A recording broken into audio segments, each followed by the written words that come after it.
နေအောင်ကြော်ဝမ်းနေအောင်ကျွန်တော်ဒီနေ့ကပေါ့နော်ကျွန်တော်ရဲ့ channel လေးထောင်ထားပါတော့နော်နှစ်လအပြည့်အထိမ်းအမှတ်အနေနဲ့ပေါ့ကျွန်တော်ထမင်းစားပြပါမယ်ကျွန်တော်ထမင်းစားပြရဲ့အကြောင်းရင်းကပေါ့နော်ကျွန်တော်ရဲ့အဖေကပြောရပေါ့နော်ကျွန်တော်ပေါ့နော်လိုက်တန်း 1k ပြီလို့ရှင်ပေါ့လိုက် 1k ပြီးတော့ sorry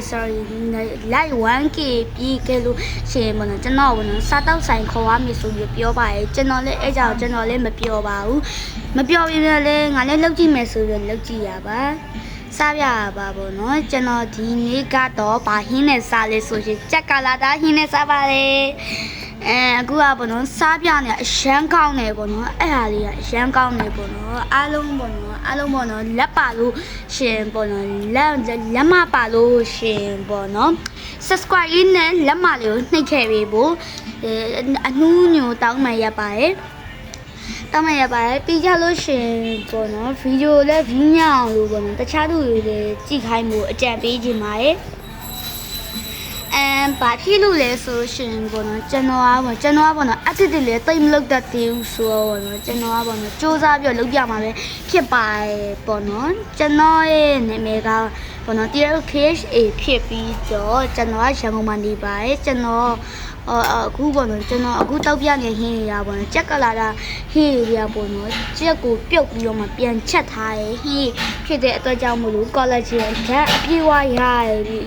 အတွက်ကြောင့်မလို့ပေါ့နော်ကျမရေးကိုလည်းညညစီလို့လူခန္ဓာကိုယ်လည်းအကျိုးပြုပါရဲ့ဆိုင်တော့ပလုတ်ပလောင်းစားကြနေတာပါကျွန်တော်ကတော့ကျွန်တော်ဒီနေ့ကကျွန်တော်ဒီကဆိုလို့ရှိရင်ဒီနေ့ကစပြီးတော့ပေါ့နော်နေ့တိုင်းဗီဒီယိုတွေပေါ့နော်တင်မှုပေါ့နော်အစီအစဉ်ရှိပါတယ်တခါတလေချလို့ရှိရင် live stream လေးတွေလွှင့်မှုအစီအစဉ်လေးရှိပါတယ်ခင်ဗျကဲပါအခုဆိုရင်ဆက်စားရဲ့အပိုင်းကြောင်တွားရအောင်စားပါတယ်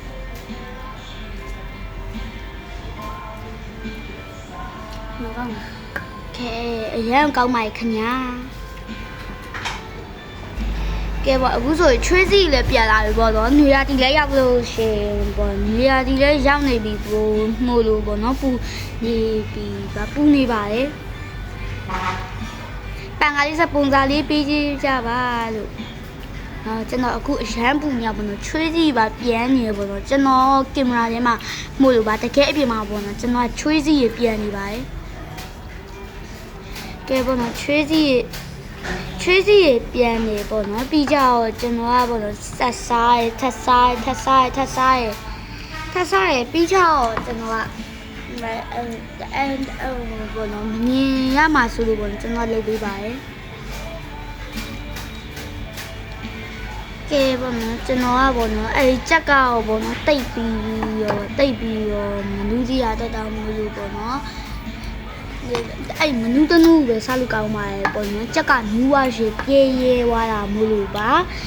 ဘာဖြစ်လို့လဲဆိုလို့ရှိရင်နော်သူ့ရဲ့အိတ်ကြက်ထဲမှာရှိတဲ့ collagen ဓာတ်တွေ calcium ရဲ့အန်ဓာတ်တွေအမြင့်ဓာတ်တွေရပါတော့ကြက်သားပေါ့နော်ကြက်သားပြုတ်တဲ့အခါမှာဆိုလို့ရှိရင်ပေါ့နော်ပြေးကွဲဝိုင်းအခါမှာဆိုလို့ရှိရင်ပေါ့နော်အဲ့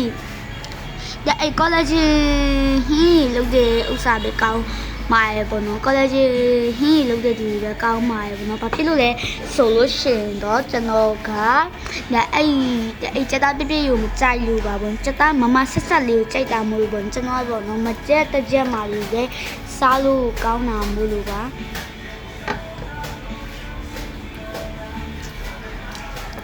ကဲပေါ့ကျွန်တော်စားပါတယ်ပေါ့နော်ကျွန်တော်ထမင်းအောင်ကုန်သွားပါပြီပေါ့နော်အားလုံးပဲကျေးဇူးတင်ပါတယ် thank you for listening bye